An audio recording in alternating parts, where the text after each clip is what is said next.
Welcome back. Thanks so much for joining us. Christy Keirn is here with the Gaston Lecture Series. Hi. Hi, how are you? Great. First of all, what is the Gaston Lecture Series for those people who don't know? It's been a while since we've had a lecture, but the Gaston Lecture Series is a fabulous series that was funded by Jim and Jill Gaston. It is held twice a year, once in the fall and once in the spring.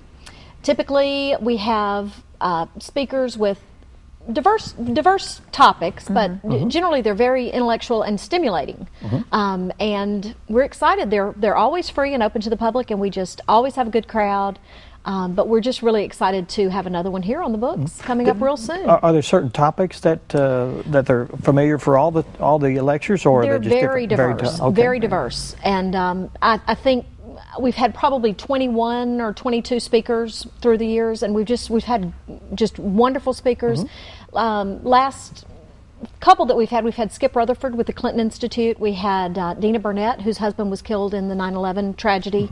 Lots of great people who have been inspiring, challenging, and just it's a great experience. But we've also had some lighthearted, kind of just funny, authors and stuff like that. So it's not always something serious. It's just the Gastons challenged us though to try to come up with thought-provoking topics. So they have an input on who you choose? They do not have a specific input as far as choosing the speakers, but they've just encouraged us and give us sort of a guideline. Yeah, okay. Well, good for them. Yeah, intellectual stimulation is good. So who's coming? We have Neil White, who is an author. He has been a magazine editor, owner of magazines. He has been a newspaper editor in the advertising business, and he's also been a federal prisoner. Oh my gosh! In that order, or yeah, kind of in that order. Really? Now he's an author. Neil is an exceptional person, brilliant, but got into trouble financially when he was the owner of several magazines at a time, and wound up going to federal prison in Carville, Louisiana, which was also the last leprosarium in the United States of America. Leprosarium. Now, explain what that is. The last, the survivors of leprosy. Okay. Yes. Okay. It was a really unique experience for him and one that really changed his life. He got to know many of the lepers there, developed strong relationships with them over the year, and really kind of put a mirror to his face about his own life and the priorities in his life and tragedy and how tragedy affects different people. So I think it's a fabulous story. It's won numerous awards. Barnes & Noble named it one of the top 3 of the best new authors for them last year, and it's won several notable book awards.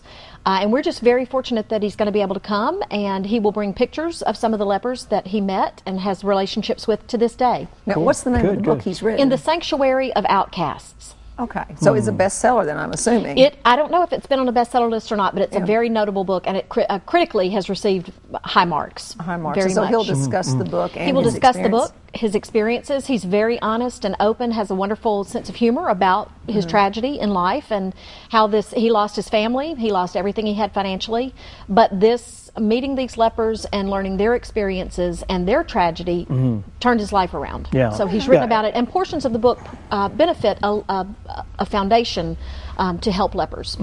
And there are some. And in fact, there was an article recently in the New York Times about a resurgence of leprosy in the United States. So there are a lot of myths surrounding it, and he learned a lot about leprosy and shares a lot that with us in the book. Yeah, I think a lot of people think of leprosy as a biblical disease that was a long time ago.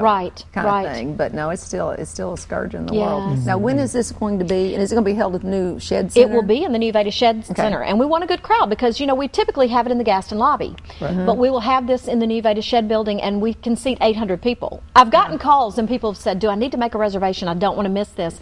But I think with 800 seats, we're going to be okay. We have capability to add seats if we need to, but I think we'll be fine. In the Gaston lobby, though, it could get really very crowded. So people will be pleasantly The acoustics surprised. are fabulous in the new building. We have a new sound system that we've added since our last event or two there. So I think since you probably have been in there for some events, we've added a sound system. So it's going to be fabulous. And it will be March the 8th, which is a Tuesday night.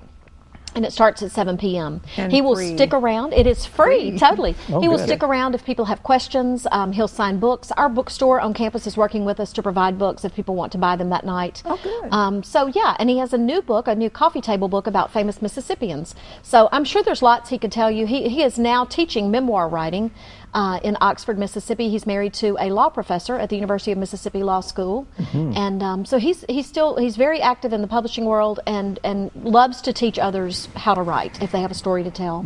And his is certainly unique and fabulous. Well, it's amazing how, and you hear stories like his a lot where they lost all their money, all their possessions, ruined marriages, and they hit bottom, and they come back stronger and better, and a great inspiration to the rest of us. Yes.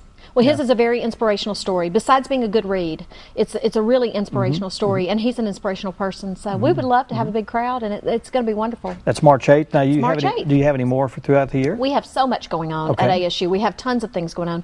Our Vest concert happens each semester as well. Our Vest Bank funded a concert series that is similar to the Gaston Lecture Series, and we do have an Our Vest concert coming up, and I believe that's April 14th.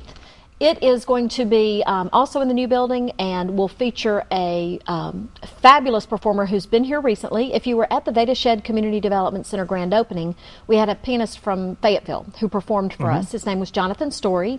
He's known as Fayetteville's Piano Man. He is phenomenal. And he's going to do a concert for us on April 14th. It also starts at 7 p.m. Free and open to the public. Will also be free, absolutely fabulous. So don't miss that. You've not heard anyone play the piano like this fella. And no excuses. Incredible. No excuses. No excuses. Be there. There's tons going on, though. We really do have lots. Always at ASU Mountain Home. And just love to have an opportunity to share it with the public. Well, we want to get the word out, and we want you to come back and tell us about more events coming throughout the year. We'll do. Thanks for the opportunity. Christy, thanks so much for being here. Thank you. Thank you. All right, our last guest is waiting patiently, and we're going to get to her. Audrey Holt is here to talk about Master Gardeners. They have a workshop or something like that coming up. They do. We'll find out all about that. Thinking about spring. I'm thinking about it more than anyone else. I'm thinking about spring. Absolutely. Oh, I've already got some fake flowers out. Some little metal ones that I put out to decorate. I thought I'd kill everything. So you'll be. Well, you see, you don't mow. We'll be right back. No, Courtney mows.